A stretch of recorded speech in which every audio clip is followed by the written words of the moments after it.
কিরে পচা, আমাদের তো পুজোর ছুটি শেষ হয়ে গেল রে। আজকে তো প্রথম অঙ্কের স্যার আসবে রে।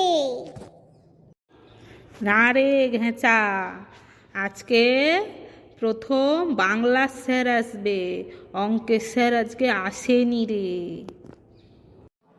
তাহলে তো আমার আজকে ছাল ছুড়া একদম হাতে ধরে দিবে রে। কেন, আজকে কি ব্যাকরণ ক্লাস হবে নাকি আবার? হ্যাঁ রে, আজকে তোদের ব্যাকরণ ক্লাস আমি নেব। তা তোরা কেমন আছিস? পুজোর ছুটির পরে সবাই তোরা ভালো আছিস তো? হ্যাঁ স্যার, আমরা সবাই ভালো আছি, কিন্তু কতক্ষণ ভালো থাকবো সেটা একটা ব্যাপার। এরপরেই তো শুরু হয়ে যাবে ধমাধম মার। এই তোরা কি গজর গজর ফসর ফসর করছিস রে? চুপ করে বাস। বল তো বল্টু, সমাজ কাকে বলে? স্যার, আমাদের বাংলাতে 12টা মাস, তাকে 2 দিয়ে ভাগ করলে হয় 6 মাস। কিন্তু বাঙালরা 6 উচ্চারণ করতে পারে না, তাই তারা বলে সমাস। अरे कहना क्या चाहते हो? ওরে হতচ্ছাড়া, তুই চুপ কর রে। আরে, সমাস হলো বাংলা ভাষার ব্যবহৃত অর্থ, সম্বন্ধযুক্ত একাধিক পদের একটি পদে পরিণত হওয়ার প্রক্রিয়াকে বলে সমাস। যেমন নীল পদ্ম, নীল যে পদ্ম। না স্যার, মোদের বাড়ির পাশে নীল দাদা যখন পদ্ম দিদিকে নিয়ে পালিয়ে গেছিল, 2 দিন পরে বিয়ে করে নিয়ে আসছিল, সবাই তখন বলছিল, আহা কি সুন্দর লাগছে, যেন নীল পদ্ম। আরে হতচ্ছাড়া, তুই কি বলছিস? আরে চুপ কর রে তুই। পচা, বলতো সমাস নির্ণয় করতো দম্পতি। স্যার, যখন দুজন ছেলে মেয়ে বাবার সম্পত্তি এই নাম থেকে বেরিয়ে এসা বিয়া করে, তখন তাদের একসঙ্গে বলে দম্পতি।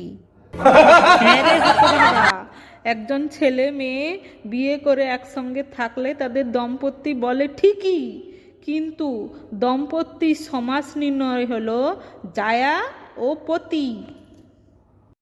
পল্টু, তুই সিংহাসনের সমাস নির্ণয় করত।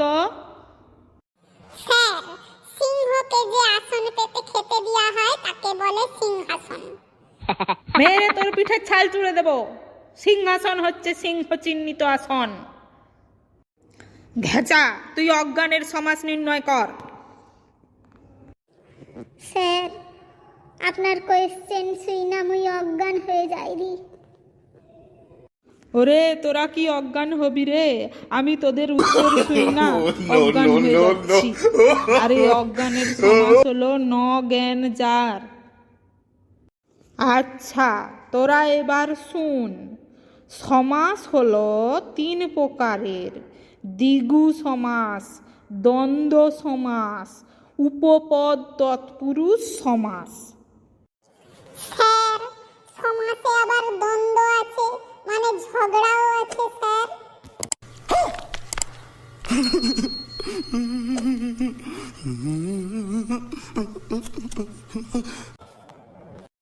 ওরে, এটা একটা সমাসের ভাগ। আচ্ছা, এরপরে আমরা শিখব বাচ্য কাকে বলে। বাচ্য বলতে সাধারণত বাক্যের প্রকাশভঙ্গি বা বাচনভঙ্গির রূপভেদ অর্থাৎ রূপের পরিবর্তনকেই বোঝায়। যেমন আমি ভাত খাই, এটা হলো কর্তৃবাচ্য।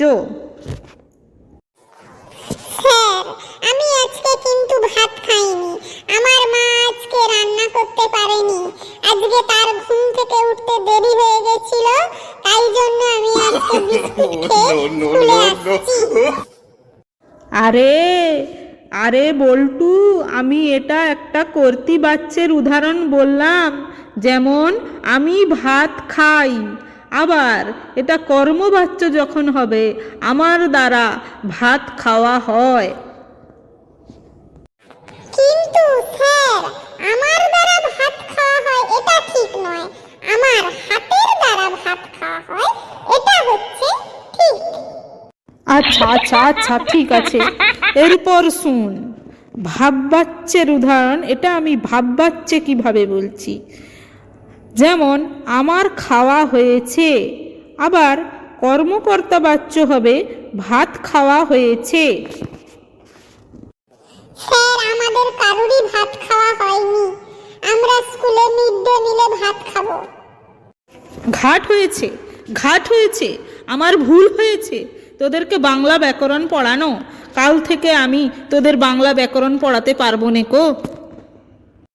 পরের দিন বাংলা ব্যাকরণ ক্লাসে যদি এরকম ফাজলামি করিস তাহলে সব কটার পেছনে ছাল তুলে নেব। না স্যার, না স্যার, আপনি আমাদের পেছনের ছাল তুলবেন না, না হলে আমাদের হাগু করার সময় প্রচন্ড জ্বালা করবে।